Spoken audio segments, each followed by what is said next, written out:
검찰 개혁 완성을 위한 중수청, 공소청 설치법 제정 과정에서 당정청 간 진통이 계속되고 있습니다. 특히 집권 여당인 민주당 내부에서조차 의견이 엇갈리는 모습입니다. 최대 화약고는 보안수사권입니다. 보안수사권 문제만 갖고도 당내 의견이 세 갈래로 나뉘었습니다. 보안수사권을 유지하자는 입장과 보안수사 요구권은 수용 가능하다는 입장, 마지막으로 보안수사권과 보안수사 요구권 모두 받아들일 수 없다는 입장 등으로 의견이 다양합니다. 특히 민주당에서 검찰개혁의 핵심 역할을 맡고 있는 정청래 대표와 추미애 국회 법제사법위원장의 의견이 크게 엇갈리고 있습니다. 공소청에 보안수사권 대신 보안수사 요구권을 주는 문제에 대해 정청래 대표는 수사와 기소 분리 원칙에 맞는 이야기라고 했지만 추미애 위원장은 안 된다며 반대했습니다. 여기에 민주당 의원총회에선 수사사법관과 전문수사관으로 나뉘는 중수청의 이원화 구조도 쟁점으로 떠올랐습니다. 여권 내부에선 중수청의 수사사법관이 검사, 전문수사관이 수사관 역할을 하며 사실상 중수청이 제2의 검찰청이 될 수 있다는 우려가 나왔습니다. 민주당은 20일 정부의 중수청과 공소청 입법 예고안에 대한 공청회를 실시할 예정입니다. 다만 향후 논의 과정에서도 상당한 난항을 겪을 것으로 전망됩니다. 뉴스토마토 박주용입니다. 검찰개혁 예상대로 시작부터 험난한 과정입니다.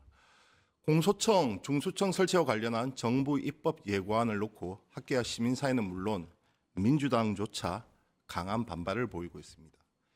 이재명 대통령이 여당 의견 수렴을 주문하면서 조정 과정에 진입했다는 평가도 있습니다. 핵심은 완전한 수사와 기소의 분리. 그런데 정작 화약고는 아직 열리지도 않았다는 지적도 있습니다. 바로 검찰의 보안수사권 문제입니다. 관련해서 얘기 나눠보겠습니다. 박주민 민주당 의원 전화 연결되어 있습니다. 의원님. 네, 안녕하십니까. 네, 안녕하십니까. 그리고 박주영 뉴스토마토 기자 자리 나와 있습니다. 먼저 의원님, 네, 어제 총회에서 이와 관련해서 좀 논의가 있었나요? 네, 관련돼서 논의가 좀 있었고요. 그러나 방금 말씀하셨던 대로 20일 날 공청회를 거치면서 보다 본격적인 논의를 하기로 했기 때문에 일부 하여튼 얘기가 있었다 정도라고 알고 계시면 될 것 같습니다. 예. 일단 지금 대다수 의원들의 여론은 좀 어떻습니까? 일단은 정부가 낸 공소청 그다음 중수청 안에 대해서는 비판적인 부분이 좀 많이 있었고요. 네네. 그래서 뭔가 수정은 돼야 된다라는 네네. 분위기가 좀 지배적이었고, 다만 수정의 방향, 수정의 정도에 대해서는 좀 다양한 의견이 존재하는 상황이었습니다. 의원님도 법률가시고 그리고 검찰개혁을 가장 강하게 주장했던 분 중에 한 분이신데 네. 그러면 이번 정부 입법 예고안의 가장 큰 문제점은 뭐라고 보십니까? 지금 이 입법 예고에는 보안 수사권에 대한 내용은 없어서 이 부분을 말씀드리기보다는 네네. 안 자체에 담겨 있는 내용을 가지고 말씀을 드리면 중수청의 이원 구조가 가장 큰 문제인 것 같습니다. 네네. 이원 구조를 두는데 보면은 이제 수사사법관과 그렇죠. 일반적인 수사관 두 가지 네네. 구조로 두면서 네. 수사사법관이 마치 이제 별개의 어떤 계급인 것처럼 표현이 되고 있어요. 그래서 네네. 이거는 검찰에 몸담았던 검사들을 그냥 담아두기 위한 그릇처럼 보이고, 그렇죠. 효율적이거나 또는 어떻게 보면은 제대로 된 수사를 하기 위한 것으로는 보이지 않아서 문제가 있다 이렇게 생각하고 있습니다. 지금 자문위원들도 6분이 지금 집단 사퇴를 하면서 같은 지적을 했습니다. 네. 그런데 이제 가장 중요한 보안 수사권 문제, 이거는 민주당 내에서도 좀 이견이 있습니까? 일단은 보안 수사권 관련돼서는 다양한 의견들이 현재 존재하는 것으로 확인이 되고 있고요. 네. 그래서 이제 그런 부분이 아마 앞으로 있을 의견 수렴 과정의 핵심적인 주제가 될 것 같습니다. 네. 보안 수사 요구권은 어떻습니까? 보안 수사 요구권의 경우에도 사실은 그 종류가 또는 그 정도가 굉장히 다양해서 네네. 정권 성취를 전제로 한 보안 수사 요구권이냐, 네네. 그다음에 보안 수사 요구를 한 다음에 보안 수사 요구에 따르지 않을 경우에 그 수사하는 인력에 대해서 어떤 조치를 취할 것이냐에 따라서 굉장히 다른 거거든요. 네네. 그래서 어 보안수사 요구권도 상당히 그 안에 들어가 보면은 종류와 정도가 다양하다. 이렇게 네네. 보시면 될 것 같습니다. 자, 국회 법사위에서 정성호 법무부 장관과 김용민 의원 간 좀 설전이 있어서 화제가 되기도 했습니다. 보셨나요? 제가 보진 못했습니다. 예. 자, 이재명 정부의 검찰이기 때문에 크게 걱정 안 해도 된다. 이렇게 말씀을 하셨고, 이래서 네네네. 김용민 의원이 좀 크게 반발을 했는데, 그 부분이요? 네네. 예. 예. 사실은 장관들이 원론적으로 그리고 원칙적으로 해서는 안 되는 얘기가 전 정권 공무원들, 현 정권 공무원들 이렇게 얘기하는 거거든요. 왜냐하면 기관은 연속성이 있습니다. 그죠? 국민들 네네. 입장에서 그렇죠. 봤을 때. 그렇죠. 그렇기 때문에 전 정권 공무원과 현 정권 공무원이 다르다. 이렇게 돼 버리면은 그 연속성이라는 것을 해치게 되는 거죠. 네네. 예, 특히 이제 법무부는 법을 집행하는 기구이기 때문에 법적 안정성이라는 것도 굉장히 고민해야 되는데 전 정권 다르고 현 정권 다르다 이렇게 돼 버리면은 이게 원론적으로 굉장히 안 맞는 말입니다. 두 번째는 네네. 검찰의 경우에는 저희들이 검찰 개혁을 하려고 했던 이유 중에 대표적인 게 정치 검찰들 때문이지 않습니까? 네네네. 정권의 향배라든지 정권의 어떤 성격에 따라서 태도와 방향을 항상 달리 취해왔던 검찰의 문제를 해결하기 위한 것이었기 때문에 그 역시 그래서 이재명 정부의 검찰은 다르다. 이렇게 보는 것도 너무 나이브한 시각일 수 있다는 거죠. 그래서 네네. 정성호 장관의 그 말은 매우 부적절하다. 부적절했다. 이렇게 저도 말씀드린 바가 있습니다. 예. 자, 의원님, 그 자문위원들이 사퇴를 하면서 한 명의 책임론을 좀 제기를 했어요. 봉욱 청와대 민정수석입니다.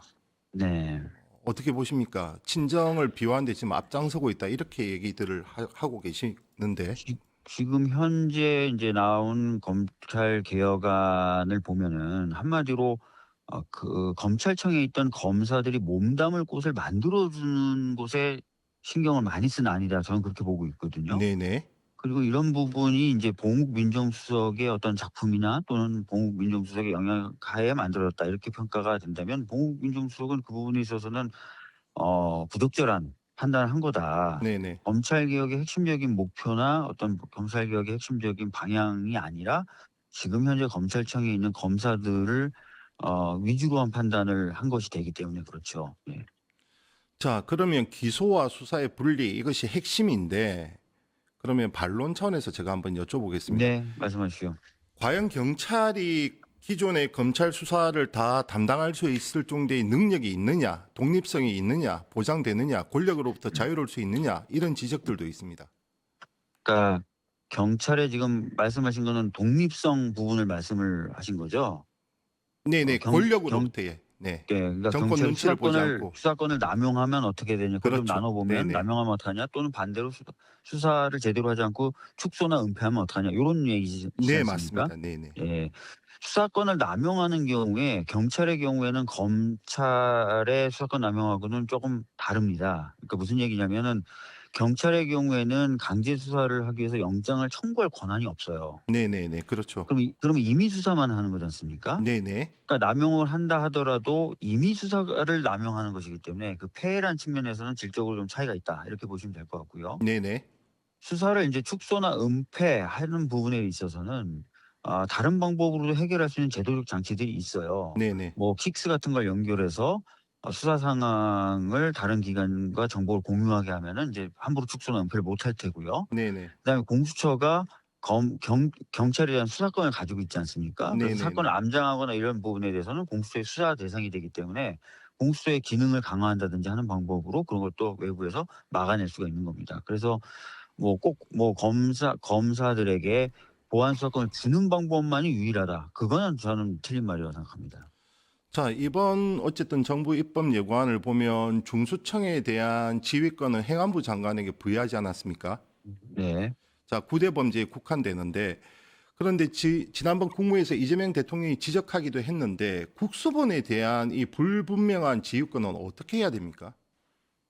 경찰 원래대로라면 이제 경찰위원회라는 것을 만들었고 또 그 경찰위원회의 기능이 사실은 이제 그 방금 말씀하셨던 그런 부작용을 통제하는 역할까지 주는 것으로 논의가 됐었어요. 그런데 네네. 경찰위원회를 만들었지만 충분히 그런 권한과 기능을 발휘하지 못하는 현재의 구조로 남아 있어요. 네네. 이 경찰위원회라는 거는 이제 영국식 모델이기도 한데 시민들이 참여하는 위원회가 여러 가지를 통제하는 겁니다. 네네네.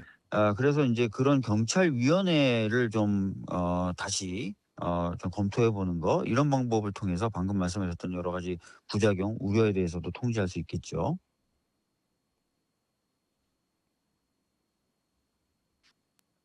여보세요? 네네네네. 들립니다. 네네네. 네. 네네네. 그런 방법도 있을 수 있다는 말씀드리겠습니다. 예. 자, 의원님 전화 연결 끊기 전에 마지막으로 지금 서울시장 출마하고 계시잖아요. 네. 지금 당내 그 여권 내 주자 중에서는 1, 2위를 계속해서 앞다퉈 가고 있는데 네. 앞으로 어떠한 각오로 경선에 임하실 건지. 네, 이제 경선 시작입니다. 경선 네네. 이제 아직까지 본격적 경선 시작이 안 됐고, 이제 시작 정도 되는 그런 느낌과 상황인데, 저희들이 준비했던 많은 내용들 국민들께 잘 알려내고요. 또 국민분들의 요구와 이런 것들 잘 받아들이는 과정을 통해서 재밌고 활발한 그런 경선 치러내겠다는 말씀드리겠습니다. 박주민이 말하는 서울시는 무엇입니까?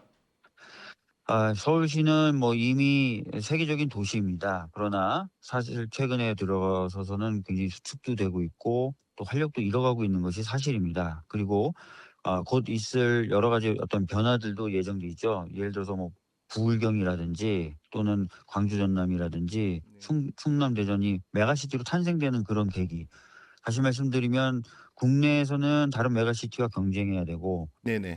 해외에서는 해외 다른 도시들과도 경쟁해야 되는 그런 상황이죠. 그래서 이런 상황에서도 서울이 할 수 있는 것 또는 잘하는 것 더 잘하고 잘할 수 있도록 만드는 것이 필요한 그런 상황이어서 그런 서울을 만들겠다는 말씀드리겠습니다.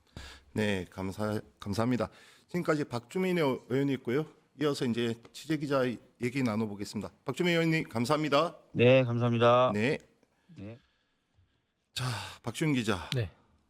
지금 검찰개혁 입법 예고안 놓고 민주당 내에서 계속해서 뜨거웠죠. 네, 그렇습니다. 이 논란이 정리가 좀 되는 형국입니까?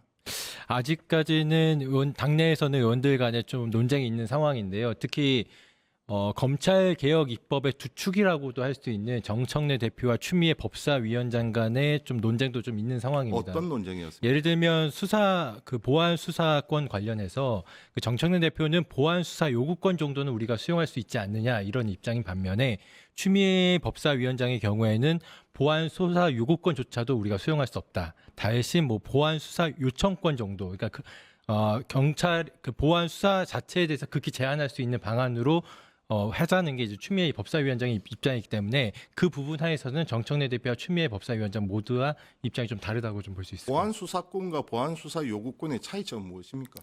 보안 수사권 같은 경우에는 그 검찰이 추가적으로 검사가 직접 수사를 할 수 있도록 만든 기능이 반면에 보안 수사 요구권 같은 경우에는 기소할 수 있는 요건을 만들기 위해서 검사가 경찰에게 수사를 요구할 수 있는 권한입니다. 그렇기 때문에 수사를 수행하는 주체가 보안 수사권 같은 경우에는 검사가 직접 하는 행위이고 보안 수사 요구권 같은 경우에는 경찰이 하는 행위이기 때문에 정청래 대표 같은 경우에는 확실하게 수사 분리 기소를 하자는 차원에서 보안 수사권 요구권, 그러니까 경찰에게 어느 정도 수사는 일정 부분 담당하게 할 수 있다, 이런 입장인 것으로 좀 알려주십니다.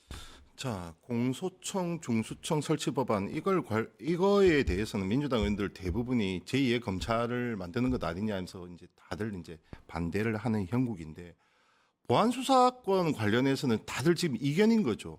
줘야 된다는 입장도 있는 거고 요구권을 제한해야 된다는 입장도 있고 원천 불가 입장도 있는 거고 지금 각각의 목소리 비중은 어떻습니까? 거의 좀 팽팽하다고 볼 수 있는데요. 예를 들면 친명계 핵심인 김영진 의원 같은 경우에는 보안 수사권 문제에 대해서 어느 정도 가능성을 좀 열어놓는 발언을 하기도 했습니다. 특히 또 친명계 핵심 위원으로 꼽히는 김남희 의원 같은 경우에도 좀 이번 보안 수사권 문제를 비롯해 수사사법관 문제까지 비롯해서 이 정부가 낸 검찰 개혁 안에서 좀 우리가 신중하게 지켜볼 필요가 있다라고 했고 그 부분에 대해서 그런 내용을 이제 페이스북에 김남희 의원이 올리기도 했는데 그 부분에 대해서 정성호 법무부 장관이 좋아요로 이렇게 하기도 했거든요. 이 부분이 좀 눈길을 끌면서 당 내부에서는 이게 어떻게 보면 또 정청래 대표와 친명계 의원들의 좀 내부 논쟁으로 번질 수 있는 거 아니냐 이런 좀 우려도 있는 것 같습니다. 이 부분이 당내 뭐 계파 갈등으로까지 비화될 소지가 있습니까? 특히 이전에 검찰개혁 문제 관련해서는 정청래 대표와 원래 사실 정청래 대표와 법사위가 한 방향으로 흘렀었고, 그리고 일각의 이제 김병기 전 원내대표를 비롯해서 친명계 쪽에서 약간 검찰개혁의 속도 조절을 하자, 또는 아니면 법안 자체에서 조금 신중한 입장을 가져가자라는 입장이었는데, 최근에 정청래 대표, 그러니까 최근에 추미애 법사위원장의 경우에는 법사위 의견을 좀 더 동조를 하면서 좀 더 강경하게 나서고 있는 상황이고, 정청래 대표가 오히려 이제 친명계와 법사위 간의 의견을 조금 반반씩 존중하는 입장을 보이고 있거든요. 네네. 그렇기 때문에 일단 지금 지난번 최고위원 보궐선거 이후 그 정청래 대표가 당내 리더십을 확보한 상황에서 아무래도 정청래 대표가 최근에 청와대 가교 역할을 좀 더 할 수 있는 역할을 부여받았다, 이런 이야기도 있어서 크게 뭐 친명계와 당권파 아니면 또는 법사위 간의 논쟁으로까지는 번지기 쉽지 않지 않을까라는 좀 이야기가 나오고 있습니다. 네, 저 역시 이 문제가 계파 갈등의 소지로 번질 것에 대해서는 뭐 저는 그런 가능성이 크지 않다고 봅니다. 자, 마지막 질문입니다. 민주당 내에서도 봉욱 민정수석에 대한 책임론이 제기가 되고 있습니까? 물론 대부분 민주당 이제 이번 검찰개혁 안에 정부안에 대해서 조금 반대하는 의원들은 봉국 민정수석의 책임론을 거론하고 있는데, 제가 만나본 의원들에 따르면 봉국 민정수석이 이번 정부안을 주도적으로 했다면 이게 본인이 직접 할 수 있겠느냐, 다 이재명 대통령 어느 정도 상의한 끝에 나온 정부안이지 않겠느냐, 이런 얘기를 하고 있어서 결과적으로는 이재명 대통령이 원하고 있는 그 검사와 경찰 간의 견제가 필요하다, 이 부분이 조금 봉국 민정수석이 반영을 해서 정부안을 만들었기 때문에 봉국 민정수석을 직접적으로 그러니까 이재명 대통령의 안을 봉국 민정수석이 대리한 것이기 때문에 직접 봉국 민정수석을 과도하게 공격하는 것 좀 향후엔 좀 어렵지 않겠냐, 이런 이야기도 나오고 있습니다. 네, 지금까지 박주영 뉴스토마토 기자였습니다. 자, 고맙습니다. 감사합니다. 네.